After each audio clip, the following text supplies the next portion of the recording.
அங்க வார பக்தர்களுக்கு அடிப்படை வசதி ஒன்றும் கிடையாது. 1 கோடி ரூபாய் இன்றைய முதல்வர் மு.க. ஸ்டாலின் அவர்கள் கொடுத்து வருகின்ற பக்தர்களுக்கு அடிப்படை வசதிகளை உருவாக்குவதற்கு 1 கோடி ரூபாய் கொடுத்திருக்கு. அப்போ இந்த அரசு பொறுப்பேற்ற பிறகு இந்து அறநிலையத்துறையில என்னென்ன பணிகள் செய்யணுமோ செய்யிருக்காங்க. 7 கல்லூரிகள் ஆரம்பிச்சாங்க இந்து அறநிலையத்துறை மூலம். பெரிய கோயில்கள்ல இருந்து அதை நடத்துறதுக்கு பண்ணாங்க.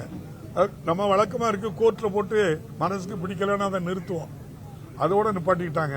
அது கோர்ட்டுக்கு போகலாம். இப்ப இன்னைக்கு கூட 20 கோயில் கல்லூரிய அவங்க மூலமாட்டு நடத்திருப்பாங்க. அதே போல உங்களுக்கு தெரியும், நெல்லைப்பர் ஆலயத்தில் இருந்தக்கூடிய அந்த திருக்கோயிலுடைய யானை மறைஞ்சிட்டு புதுசா வாங்கிறதுக்கும் ஏற்பாடு பண்ணியிருக்காங்க. திருக்கோயிலில் அன்னதானம் தினம் ஒரு வேளை நடக்கு. தமிழ்நாட்டில் அனைவரும் அர்ச்சகராகலாம். ஜாதி அடிப்படையில் ஒரு குறிப்பிட்ட சமூகத்தை தவிர வேற யாரும் அர்ச்சகர் ஆக முடியாது, ஓதுவர் ஆக முடியாதுன்னு அதற்கு கோர்ட் வரைக்கும் சென்றாங்க. மறைந்த தலைவர் கலைஞர் அப்போ ஆகம விதிகள் படிக்கணும், உடனே ஒரு பயிற்சி நிலையத்தை ஆரம்பிச்சார். அர்ச்சகருக்கு பயிற்சி, ஆகம விதிகளுக்கு பயிற்சி, பயிற்சி முடித்தவர்களுக்கு அந்த ஆலயத்துக்கு என்னென்ன ஆகம விதிகள் படி என்னென்ன பயிற்சி தேவையோ அவ்வளவும் கொடுத்து, ஒரு அர்ச்சகருக்கு என்னென்ன தகுதி தேர்வையோ அந்த தகுதி அனைத்தையும் கொடுத்து தமிழ்நாட்டில் எல்லா ஆலயங்களிலும் அதுபோல எல்லோருக்கும் எல்லாம்ங்கிற அடிப்படையில் அது நடந்துகிட்டு இருக்கு. எந்த குறைபாடும் கிடையாது. சுட்டி காட்டி இந்த குறைபாடு இருக்குன்னு சொன்னா அதை திருத்திக்கணும் இந்த அரசு, அல்லது நல்லது செய்யும். 7000 கோடி ரூபாய்க்கு மேற்பட்ட சொத்து அது நம்ம ஆக்கிரமிப்பு செய்தவர்களிருந்து இந்து அறநிலையத்துறைக்கு வந்திருக்கு.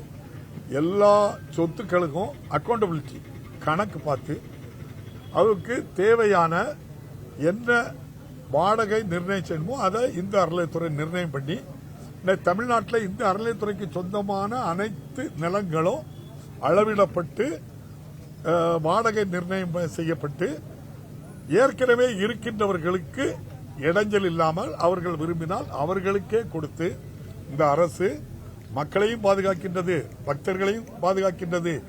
இந்தியாவிலே அனைத்து மதத்தினரும் அவரவர்கள் வழிபடுகின்ற தலங்களுக்கு பாதுகாப்பாக சென்று வருகின்ற ஒரு மாநிலம் தமிழ்நாடு. சட்டத்தின் ஆட்சி நடத்துகின்றவர் தமிழக முதல்வர் மு.க. ஸ்டாலின். தொகுதியில தான் குடங்குளம் அணுமின் நிலையம் இருக்கு, 2 யூனிட் ஏற்கனவே செயல்பட்டு இருக்கு, 4 யூனிட் புதுசாக வரக்கூடிய அளவில் இருக்கு. தமிழர்களுக்கான வேலை வாய்ப்பு அப்படிங்கிறது மிக குறைவா இருப்பது போன்ற ஒரு சூழல் இருக்குது. ஏற்கனவே பல்வேறு கட்டமாக போராட்டங்கள்லாம் நடந்தீங்க. இப்போ என்ன சூழல் இருக்குது? 4 யூனிட்ல பெரிய லெவல்ல சிடியை தாண்டி மேல ஏபி கேட்டகரிக்கு தமிழர்கள் வருவதற்கான வாய்ப்புகள் இருக்குதா?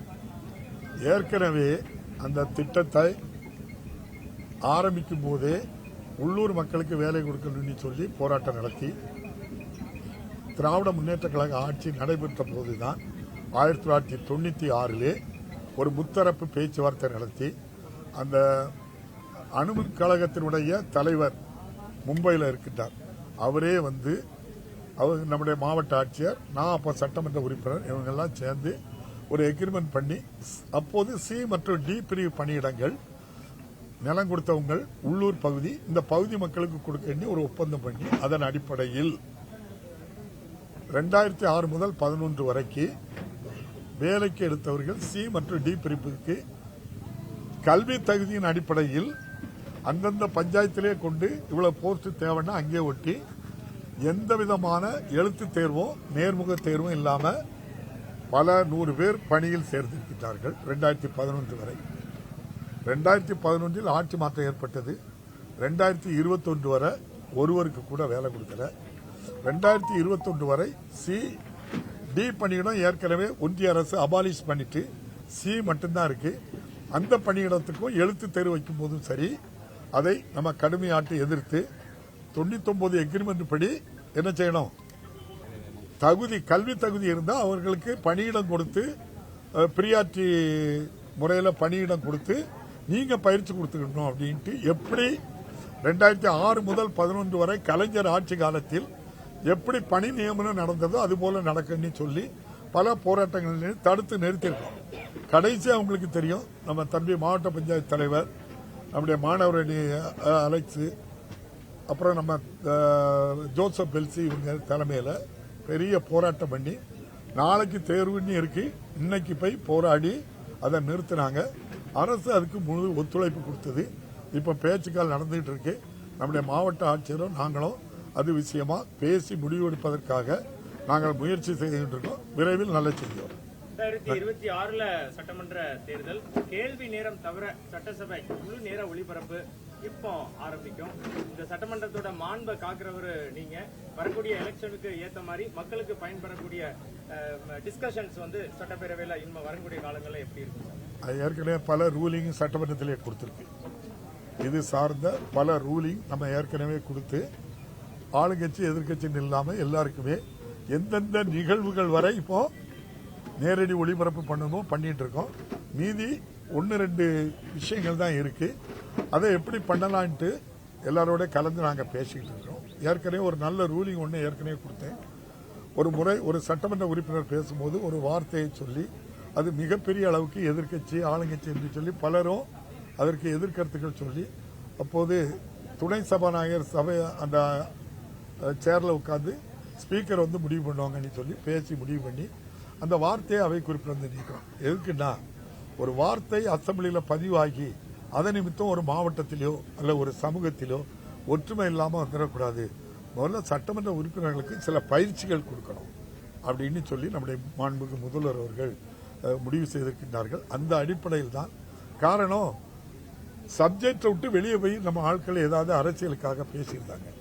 அவங்க நினைக்கிறது அரசியல், ஆனா சமூக ஒற்றுமை முக்கியம், இந்த நாட்டினுடைய வளர்ச்சி முக்கியம், இந்த நாட்டு மக்களுக்கு இந்தியாவுக்கு என்ன வார்த்தைகளை பயன்படுத்தணுங்கிறதெல்லாம் ஒரு பயிற்சி கொடுத்து அதுக்கப்புறம் என்ன செய்யலாம்னு முடிவில் இருக்கு. அது நடக்கும், நல்ல நடக்கும்.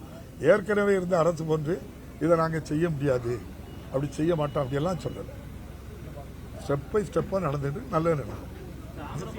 இப்போ அதை விட ஒன்று 2021 முதல் சட்டமன்றம் ஆரம்பிச்சோம். இன்னைக்கு 104 வருஷம் ஆகுது. 1952க்கு பிறகு உள்ள எல்லா சட்டமன்ற நடவடிக்கைகளையும் ஆன்லைன்ல பதிவேற்றம் செய்யப்பட்டாச்சு. உலகத்தில் எந்த பகுதியில் இருந்தோம் 1952க்கு பிறகு சட்டமன்ற நடவடிக்கைகளில் அப்பாவு என்ன பேசினார், கலைஞர் என்ன பேசினார், அண்ணா என்ன பேசினார், காமராஜர் என்ன பேசினார், இந்த சப்ஜெக்ட்ல என்ன பேசினார் நீங்க சர்ச் பண்ணா எடுத்துக்கலாம். நீங்க மீதி 1921 இருந்து 52 வரைக்கும் எழுத்துக்கள்ல சில மாறுதல்கள் உண்டு, உங்களுக்கு தெரியும். ல போட்டு அதிலேயே போடுவோம். இப்போ வேற உருவங்கள் சில இதுகளை மாடிஃபை பண்ணியிருக்கோம். அதுக்காக கொஞ்சம் காலம் எடுக்கு. விரைவிலே இந்த சட்டமன்றம் முடிவுறதுக்குள்ள முழுமையா அப்லோட் பண்ணிடுவோம். எங்க இருந்து நீங்க பாத்துக்கலாம்.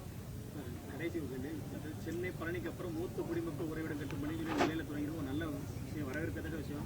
ஆனா உண்மையிலே நெல்லைபேர் கோயிலோட நிலங்களும் மீட்கப்பட வேண்டிய நிறைய இருக்கு. அது போல நெல்லைபேர் கோயில் இப்ப நீங்க போய் பாத்தீங்கன்னா ஒரு ஆய்வு நேரடியாக பாத்தீங்கன்னா யதார்த்த சூழல் வேற மாதிரி இருக்கும். முழுக்க ஆக்கிரமிப்பு 4 சதவீதங்களும் இருக்கும். இந்த ஆக்கிரமிப்புகள் தீர்க்கப்பட வாய்ப்பு இருக்கா? யதார்த்தம் மதுரை போல அதுக்கு ஒரு துறை இருக்கிறது, இந்த சமையார்ல துறை இல்ல. அது தம்பி நாகராஜனுக்கு எது ஆக்கிரமிப்பு தெரியுதோ எது ஆக்கிரமிப்பு இல்லைன்னு தெரியும், எங்களுக்கு தெரியாது. குறிப்பிட்டு இந்த இடத்துல இந்த ஆக்கிரமிப்பு இருக்கு அகற்றுக்கு என்ன எழுதிதாருங்க, துறை ரீதியா கொடுத்து நடவடிக்கை. எங்களுக்கு விருப்பு வெறுப்பே கிடையாது. இல்ல தம்பி, நம்ம நான் எப்பவுமே சொல்லுவேன், அசம்பிளில சொன்னதான் எங்களுக்கு பொதுவா ஒரு குற்றச்சாட்டுக்கு தீர்வு வராது. நீங்க சொல்லும் போது திருநெல்வேலியில நெல்லையப்பர் கோயில் இந்த இடத்துல ஒரு கழிவறை இருந்து அது இப்போ என்ன செய்யல, பராமரிப்பு இல்லை அப்படின்னு ஒன்று குறிப்பிட்டு சொல்லணும்.